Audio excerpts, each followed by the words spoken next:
கர்த்தருடைய பரிசுத்த நாமத்திற்கு ஸ்தோத்திரம் உண்டாவதாக. நம்ம நேற்று தினத்தில் 3வது அதிகாரம் நம்ம தொடக்கத்தில் பார்த்துட்டு இருந்தோம். 3வது அதிகாரத்தில் என்னென்னா, சர்ப்பம் வந்து எப்படி ஏவாளை வஞ்சிச்சுது அப்படின்னு சொல்லி, ஸ்திரீ எப்படி வஞ்சிச்சுதுன்னு சொல்லி பார்த்தோம். ஏன்னா கர்த்தர் வந்து என்ன சொன்னார்னா, ஏதேன் தோட்டத்தில் உருவாக்கி நடு கனிகளெல்லாம் நீங்கள் புசிக்கலாம், நடு மரத்து கனி மட்டும் புசிக்கக்கூடாது அப்படின்னு சொல்லி கர்த்தர் சொல்லியிருந்தார். ஆனால் அந்த சர்ப்பம் வந்து என்ன செஞ்சதுன்னா, ஏவாள்கிட்ட வந்து தந்திரமாக கேட்டு என்ன செய்து, கர்த்தர் உங்கள்கிட்ட இது விருஷத்தின் கனியை குறித்து உங்கள்கிட்ட நீங்கள் இது சொன்னாரா அப்படின்னு சொல்லி கேட்குது. அப்போ அது சொன்னால் ஆமாம் சொன்னாருன்னு சொன்ன உடனே என்ன சொல்ல, நீங்கள் இதை புசிக்கனால உங்களுக்கு கண்கள் திறக்கப்படும், நீங்கள் நன்மை தீமையாக இருந்து தேவர்களை போல இருப்பீர்கள்னு சொல்லுது. சொன்ன உடனே ஸ்திரீயானால் என்ன செஞ்சா, பார்க்குறதுக்கு நல்லா அழகாக இருக்குது, புசிக்கிறதுக்கும் நல்லா இருக்குது அப்படின்னு சொல்லிட்டு இன்பமாக இருக்குது, நம்ம புத்தியை தெளிவிக்கிறதுக்கு இச்சிக்கப்படுறதுக்கு விருட்சமாக இருக்குதுன்னு சொல்லி கண்டிச்சா கனியை பறித்து என்ன செஞ்சால் அதை புசித்துட்டு தன்னுடைய புருஷனுக்கும் கொண்டு என்ன செஞ்சுட்டா அதை கொண்டு கொடுத்துட்டான். இப்போ ஆதாம் என்ன செஞ்சுட்டான், தன்னுடைய மனைவி கொண்டு கொடுக்கான்னு சொல்லிட்டு அதை என்ன செஞ்சுட்டான், புசித்துட்டான். இப்போ புசித்தோடனே இப்போ அவர்கள் இருவருடைய கண்களை என்ன செய்து திறக்கப்பட்டுட்டு, ஆவிக்குரிய கண்கள் என்ன செய்து திறக்கப்பட்ட உடனே இப்போ அவர்கள் என்ன செய்கிறாங்க, நம்ம நிர்வாணியாக இருக்கோம். ஏன்னா இது வரைக்கும் ஆண்டவர் வந்து அவங்க ரெண்டுத்தையும் உருவாக்கி வச்சுருக்காரு, ஆனால் வஸ்திரம்லாம் செஞ்சு கொடுக்கல. அதனால் இப்போ அவங்க என்ன செய்கிறாங்க, நம்ம ரெண்டரும் நிர்வாணியாக இருக்கிறோம் அப்படின்னு சொல்லி அவங்க என்ன செய்கிறாங்க, இவங்க இருக்கிற இந்த கண்களை திறக்கப்பட்டன அறிஞ்சிட்டாங்க. அறிஞ்சோடனே உடனே என்ன செய்கிறாங்க, அத்தி இலைகளை, இந்த மரங்கள் நிறைய உருவாக்கி கொடுத்துருக்காருல, அதில் அத்தி மரத்து இலையை எடுத்து என்ன செஞ்சாங்க, பறித்து அந்த இலையை எடுத்து அவங்களே என்ன செஞ்சுட்டாங்கன்னா தச்சு அந்த அரைக்கச்ச மாதிரி கட்டி என்ன செஞ்சுட்டாங்க, இடுப்பில் உருவாக்கிட்டாங்க. அப்போ முதல் டெய்லரி அதான் ஏவாளை தான் முதல் டெய்லரி. அடுத்தபடியாக அத்தி இலையை தச்சு என்ன செஞ்சுட்டாங்க, அவங்க அறையில் கட்டிக்கிட்டாங்க. இப்போ ஏசப்பா வந்து டெய்லி என்ன செய்வார், பகலில் வந்து அவங்கள வந்து விசிட் பண்ண வருவார். அதே போல் பகலின் குளிர்ச்சியான நேரத்தில் என்ன செஞ்சுருக்கிறாரு, தோட்டத்தில் வந்து எப்பவும் உலாவுற மாதிரி வர்றாரு. அதே போல் வந்து தோட்டத்தில் உள்ளவருடைய சத்தத்தை வந்து ஆதாம் கேட்டுட்டான். ஆதாம் எவ்வளோ என்ன செய்கிறாங்க, அவருடைய சத்தத்தை கேட்குறாங்க. கேட்டோடனே இப்போ என்ன செய்கிறாங்க, அவங்களுக்கு பயம் உண்டாயிடுச்சு. ஏன்னா கர்த்தர் சொன்னபடி இவங்க என்ன செய்யலை, கீழ்ப்படியலை. சர்ப்பம் என்ன செஞ்சுட்டு வஞ்சித்து நிமித்தம் இப்போ கண்களும் திறக்கப்பட்டுட்டு, அதனால் நம்ம எப்படி நம்ம வந்து இப்போ நிர்வாணியாக இருக்கிறோம், இதோட நம்ம எப்படி அவர் முன்னால் போய் நம்ம நிற்கிறது. இது வரைக்கும் நிர்வாணியாக இருந்து அவங்க தெரியாதபடிக்கு இருந்தாங்க. ஆனால் இப்போ அந்த மாம்சிக்கு அதுக்கு கண்கள் திறக்கப்பட்ட உடனே என்ன செஞ்சிட்டாங்கன்னா, நிர்வாணின்னு தெரிஞ்ச உடனே இப்போ நம்ம எப்படி அவர் ஏசப்பா கிட்ட போய் நிற்கிறேன்னு சொல்லி அவங்களுக்கு வெக்கம் உண்டாயிடுச்சு, பயம் உண்டாயிடுச்சு. அதனால் அவங்கள என்ன செய்யலை, போக முடியல. அப்போ போகிறபடிக்கு என்ன செய்கிறாங்க, தோட்டத்து விருட்சங்களுக்குள்ள என்ன செஞ்சுட்டாங்க, ஒளிந்து கொண்டாங்க. ஏசப்பா உருவாக்கி வச்சுருக்காரு தோட்டத்தை, டெய்லி பார்க்க வராரு. ஆனால் இப்போ அவருக்கு பாய்ந்து போய் என்ன செய்கிறாங்க, பாவம் செஞ்சதுனால அந்த விருட்சங்கள் நடுவில் போய் என்ன செஞ்சுட்டாங்க, ஒழித்து கொண்டாங்க. அப்போ கர்த்தர் கூப்பிடுதாரு, ஆதாமை நோக்கி கூப்பிடுதாரு, ஆதாமே நீ எங்கே இருக்கிறான்னு சொல்கிறார். ஆதியாகமத்துலேருந்து முதலாவது வர்றது இதுதான் முதல் கொஸ்டின். நாங்கள் வந்து கேட்குறது முதல் கொஸ்டின். அந்த இது 7வது வசனத்தில் பார்த்தோம், இவங்க தான் முதல் டெய்லர்னு சொல்லி பார்த்தோம். இப்போ இதில் வந்து இதுதான் முதல் கொஸ்டின். தேவனை கர்த்தர் கேட்குற ஆதாமை கூப்பிட்டு நீ எங்கே இருக்கிறான்னு சொல்லி கேட்குறாரு. அதற்கு அவன் சொல்லலாம், நான் தேவருடைய சத்தத்தை என்ன செஞ்சேன், அந்த தோட்டத்தில் கேட்டேன் அப்படின்னு நடந்து வர சத்தங்கள், அவர் பேசுகிற சத்தத்தில் இது அவர் கேட்குதுல்ல, நான் கேட்டேன், நீ தேவருடைய தோட்டத்தில் கேட்டதுனால நான் நினச்சதேன், நான் நிர்வாணியாக இருப்பதுனால நான் என்ன செஞ்சுட்டேன், நான் பயந்து நான் ஒழித்து கொண்டேன் அப்படின்னு சொல்கிறான்.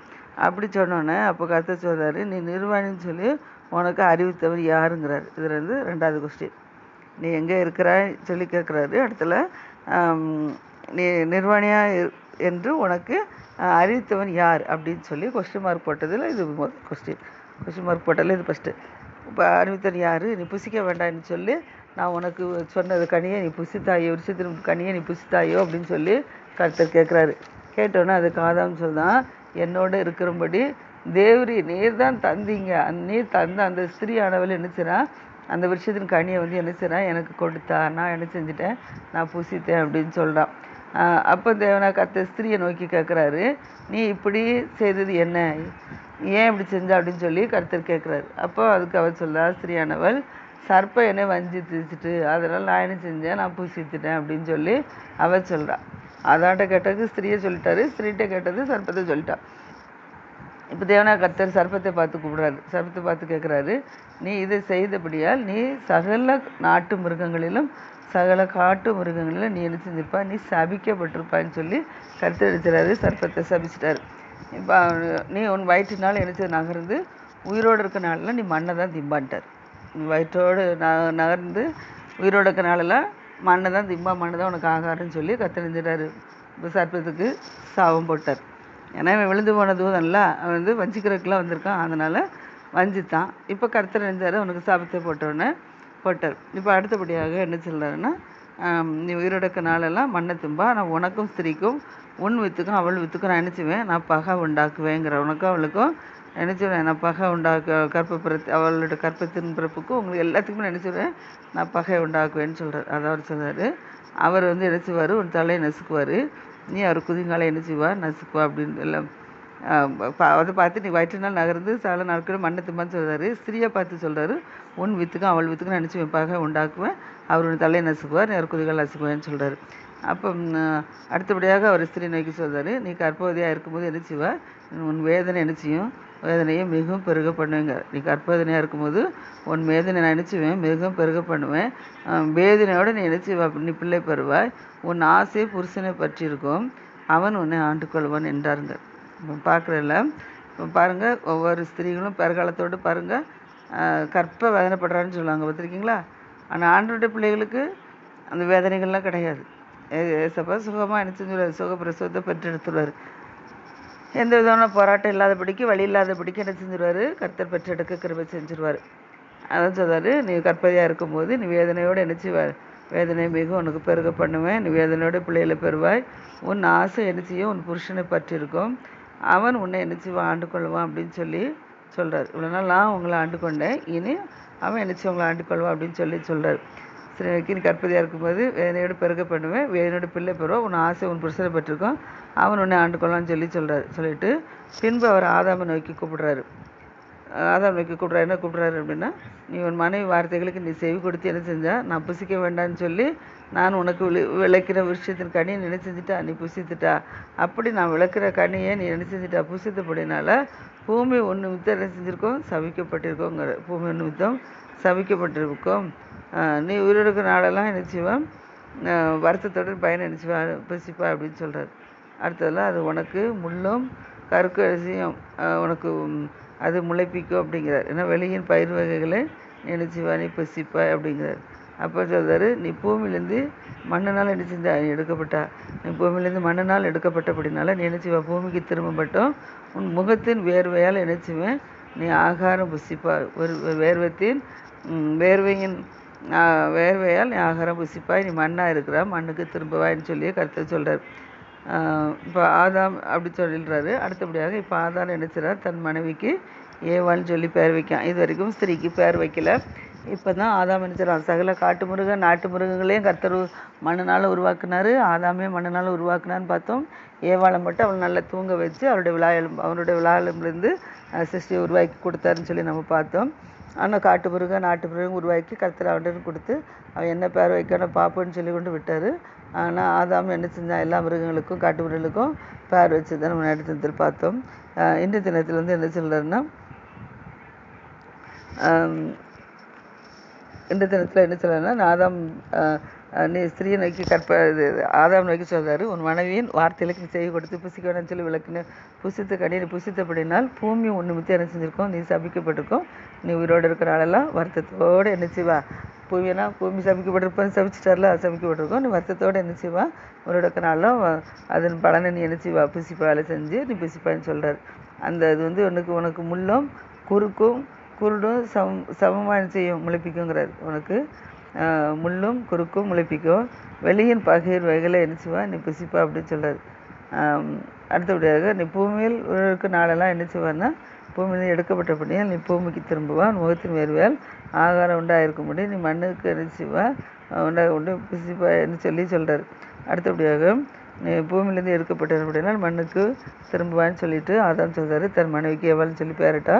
ஆனால் அவள் வந்து ஜீவனோடு யாரெல்லாம் இருக்காங்களோ அவங்களுக்கு எல்லாத்துக்கும் ஏவாள் தான் நினச்சிதான் தாயாக இருக்கிறான். அடுத்தது தேவனாய கர்த்தர் ஆதாமுக்கும் அவன் மனைவிக்கு நினச்சது தோலுடைகளை உண்டாக்குறாரு. ஏன்னா நம்ம அதில் பார்த்தோம், அவங்க வந்து அத்தி இலையில் தைச்சாங்கன்னு சொல்லி பார்த்தோம். இப்போ இதில் கர்த்தர் என்ன செஞ்சிட்டாரு, அவர் ஆதாமுக்கு ஒரு மனைவிக்கும் தோல் உடைகளை என்ன செய்ய உண்டாக்கி அவர்களுக்கு என்ன செஞ்சிட்டாரு, கொடுத்துட்டாரு. அப்போ இது 2வது உடை. முதலாவது உடை அத்தியில், 2வது உடை தோல் உடை. அத்தியில் அவங்க தைச்சிக்கிட்டாங்க, தோல் உடை கர்த்தர் உண்டாக்கி கொடுக்குறாரு. அடுத்தபடியாக தேவனாக கர்த்தர் இதோ மனுஷன் நன்மத்தையும் அறியத்தக்கதாக நினைச்சு வேணால் நம்மில் ஒருவனை நினைச்சு ஒருவனை போல் ஆனான்னு சொல்கிறார். தேவனா கர்த்தர் தோலுடைய உருவாக்கிட்டு பின்பு தேவனா கர்த்தர் மனுஷன் நன்மத்தையும் அறியத்தக்கதாக நம்மில் ஒருவனை போல் ஆனானா கர்த்தரை போல் என்ன செஞ்சுட்டான். கர்த்தருடைய சாயலில் தான் இப்போ அவர் உருவாக்கி வச்சுருக்காரு. அதனால நம்மளை போல் என்ன செய்வான், அவன் இருப்பான். அதனால் சொல்கிறார். அதனால் அவன் தன் கையை நீட்டி ஜீவ விருட்சத்தின் பலன்களை என்ன செய்ய பறித்து புசித்து என்றென்றைக்கு நினைச்சது உயிரோடாதபடிக்கு இது செய்ய வேண்டும், உயிரோடாதபடிக்கு செய்ய வேண்டும்னு சொல்கிறார். அப்போ பூமியிலேருந்து இப்போ அந்த மண்ணை என்ன செய்ய அவனை பண்படுத்த பூமியிலேருந்து அவன் எடுக்கப்பட்டபடினால் மண்ணால் எடுக்கப்பட்டபடினால் கர்த்தர் அவனை எடுக்கப்பட்ட மண்ணை என்ன செய்கிறார், பண்படுத்துறதுக்கு அவனை என்ன செய்கிறார், ஏதேன் தோட்டத்துக்கு கர்த்தர் என்ன செஞ்சார், ஆதாம் ஏவாளை அனுப்பி வைக்கிறார்.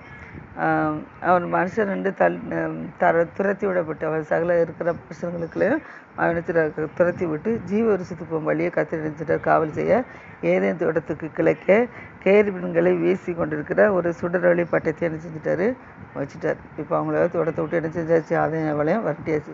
காரணம் கீழ்ப்படியாதனால என்ன செஞ்சாச்சு, அவங்கள விரட்டியாச்சு. அடுத்தபடியாக விரட்டி விட்டது மட்டுமல்ல, அந்த ஜீவ வருஷத்துக்கு போகும் வழியை கத்தரிச்சாரு காவல் செய்ய ஏதேன் என்ற தோட்டத்துக்கு அவர் மனுஷரை துரத்தி விட்டு ஜீவ வருஷத்துக்கு போகும் வழியை அடிச்சுட்ட காவல் செய்ய ஏதேன் தோட்டத்துக்கு கிழக்கு கேருபீன்களையும் வீசி கொண்டிருக்கிற சுடரொளி பட்டயத்தையும் வச்சுட்டார். அப்போ அவங்க எங்கே போக முடியாதுல்ல ஜீவ வருஷத்துக்கு போகும் வழியை, அதனால போகக்கூடாது அப்படி கிடஞ்சிட்டாரு. அப்படி செஞ்சுட்டார் அவங்க கீழ்ப்படியாத நிமித்தமாக. அதுக்கப்புறம் என்ன செய்கிறாருன்னா 4வது அதிகாரம் என்னென்னா, இப்போ ஆதாம் என்ன செய்கிறார், தன் மனைவியாகி ஏவாள் அறிகிறான். ஏவாள் அறிஞ்ச உடனே பூமியில் இப்பொழுது முதல் மனுஷனை நினைச்சிட நான் பெற்றெடுத்தேன்னு சொல்லி கர்த்தரால் ஒரு மனுஷன் நான் பெற்றெடுத்தேன் அப்படின்னு சொல்லிட்டு அவன் சகோதரனாகிய ஆவேலை பெற்றார். அவன் கர்த்தராகி ஒரு மனுஷனை பெற்றேன்னு என்று சொல்கிறான். காயினை பெற்றுட்டு அடுத்தலாம் அவனுடைய சகோதரனாகிய ஆவேலை பெற்றார். 2 குழந்தைகள் நினைச்சது இவள் பெற்றெடுத்துட்டான். இப்போ ஆவேல் நினைச்சிடான்னா வேலை செய்யணும்ல, ஆவேல் நினைச்சிடான் ஆடுகள் நினைச்சிடான் மேய்க்கிறவனாக இருக்கிறான். அடுத்தபடியாக ஆடுகளை மேய்க்கிறதாக தான் இருக்கிறான். காயின் நிலத்தை நினைச்சிடான் பயிரிடறானாக இருக்கிறான். சில நாள் சென்றுட்டு இப்போ இந்த சம்பவம் நடந்து சில நாள் சென்றுட்டு இப்போ காயின் நினைச்சிடான் நிலத்திற்கு கனிகள் நினைச்சிடான் கர்த்தருக்கு காணிக்கை நினைச்சிடான் கொண்டு வரான். ஆயிலும் தன் மந்தையின் தலையீட்டிலும் அவர்களுக்கு கொழுமையானவைகளில் சிலவற்றையும் கொண்டு வந்தான். ஆவேலையும் அவன் காணிக்கையும் கர்த்தர் என்ன செஞ்சார், அங்கீகரித்தார். அப்போ காயினும் அவன் காணிக்கையும் கர்த்தர் அங்கீகரித்து சொல்கிறாரு. அக்கினி கையான காணிக்கையும் அவர் அங்கீகரிக்கிறாரு. அடுத்தபடியாக காணிக்கையும் அவர் அங்கீகரிக்கலை. அப்பொழுது காயினுக்கு மிகவும் எரிச்சல் உண்டாயிற்று. கர்த்தர் என்ன செஞ்சார், அவன் காணிக்கை அங்கீகரிச்சுக்கார், நம்ம காணிக்கை அங்கீகரிக்கலைன்னு சொல்லி அவனுக்கு என்ன செஞ்சுட்டு முக நாடி வேறுபட்டுட்டு அவன் சொல்கிறான், காயினை நோக்கி சொல்கிறான் உனக்கு. அப்போ வேறுபட்ட உடனே கர்த்தர் சொல்கிறாரு காயினை பார்த்து, உனக்கு ஏன் எரிச்சல் உண்டாயிட்டுன்னு சொல்லி கேட்குறாரு. உன் முக நாடி ஏன் வேறுபட்டுச்சுன்னு கேட்காரு. நீ நன்மை செஞ்சால் உனக்கு மேன்மை இல்லையா? நீ நன்மை செய்யாதிருந்தால் பாவம் வாசற்படியில் செய்யும் படுத்திருக்கோம், அவனை ஆசை என்ன செய்யும் உன்னை ஆண்டு கொண்டிருக்கோம், நீ அவனை என்ன செய்வா ஆண்டு கொள்வான்னு சொல்லி என்ன செய்வார் சொல்கிறார்.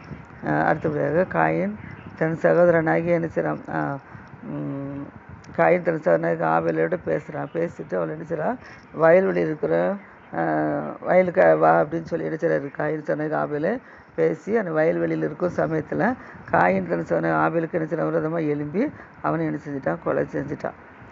அந்த ஆசைக்காக என்ன செய்கிறான், சொத்துக்காக ஆசைப்பட்டு என்ன செய்கிறான், தன்னுடைய சகோதரன் கூட பார்க்காதபடிக்கு என்ன செய்கிறான், வெட்டி கொண்டு போட்டதுனால இப்போ என்ன செய்கிறாருன்னா அவனுடைய சத்தம் என்ன செய்யுது, நேரம் என்ன செய்யுது வானத்துக்கு போகுது. ஏன்னா வந்து கர்த்தருடைய பிள்ளையெல்லாம் இருக்கிறான். அதனால் என்ன செய்யுது, அவன் மறித்து போனோன்னே அவனோட ரத்தம் என்ன செய்யுதுன்னா நேரம் அவனோட சத்தம் வந்து பரலோகத்துக்கு போய் என்ன செய்யுது எட்டி பார்க்குது.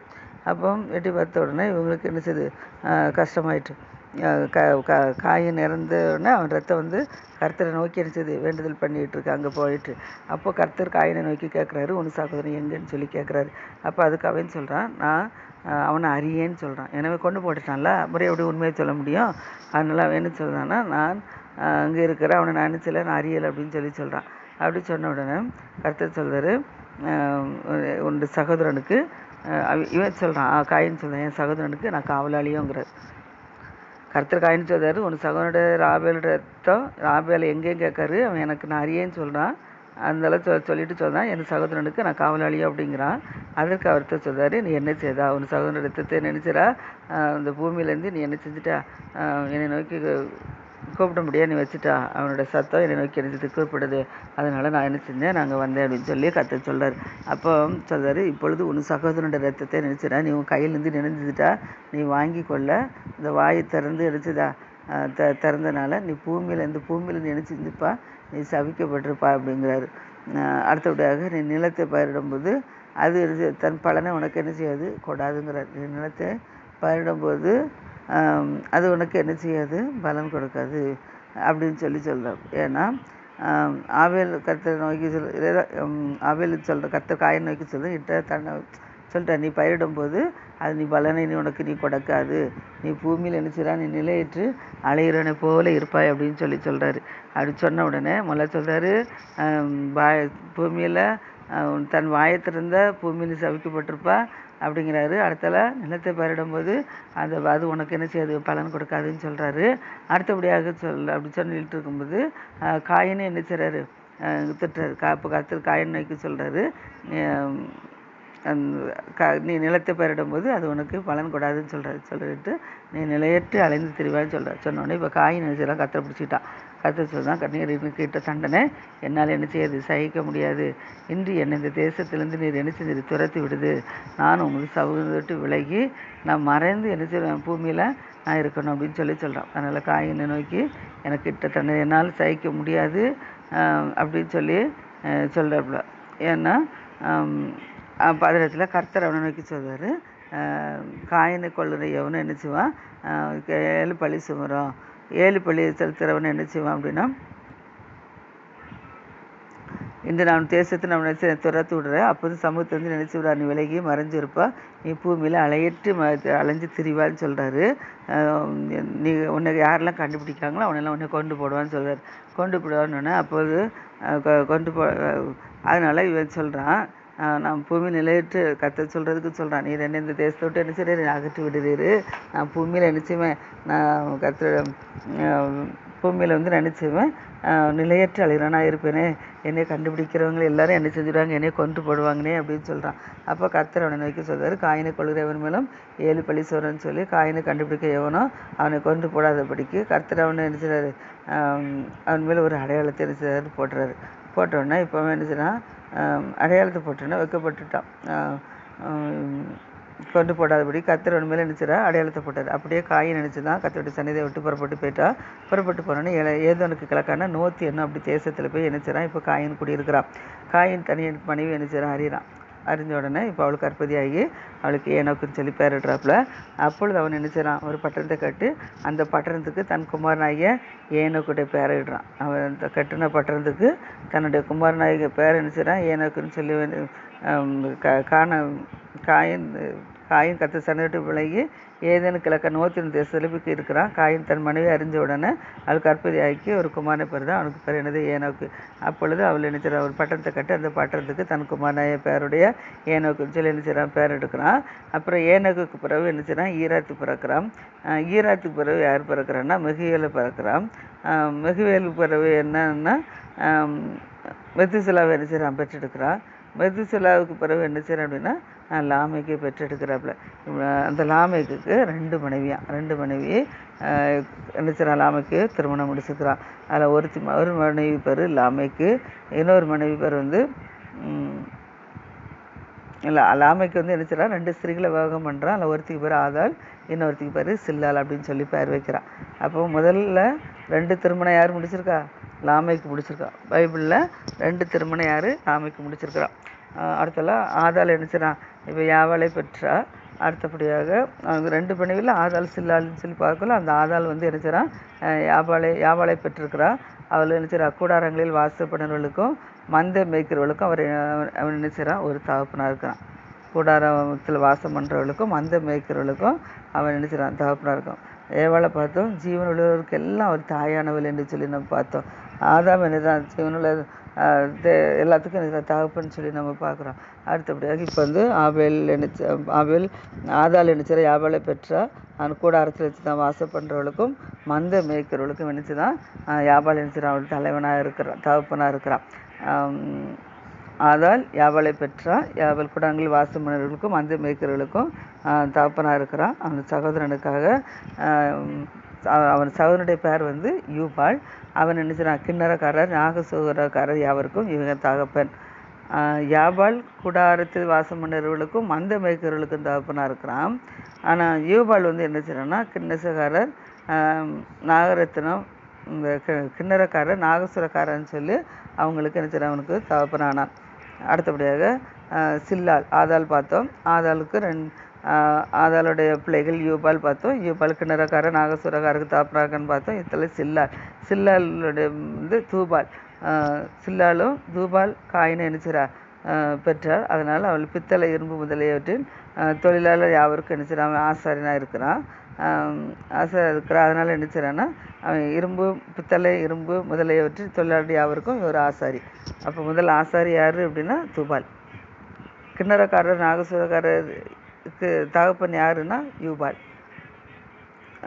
கூடாரத்தில் வாசம் பண்ணுறவர்கள் மந்த மேய்க்கிறவர்களுக்கும் என்ன செய்கிறான் ஆதாள் தலைவனாக இருக்காருன்னு சொல்லி பார்த்தோம். இப்போ சில்லால் என்ன செய்கிறான்னா தூபால் என்ன செய்கிறான் காயின் என்ன செய்கிறா பெற்றோன்னா அவள் பித்தளை இரும்பு முதலியவற்றின் தொழிலாளி அவருக்கும் ஆசாரியனாக இருக்கிறான். தூபால் வந்து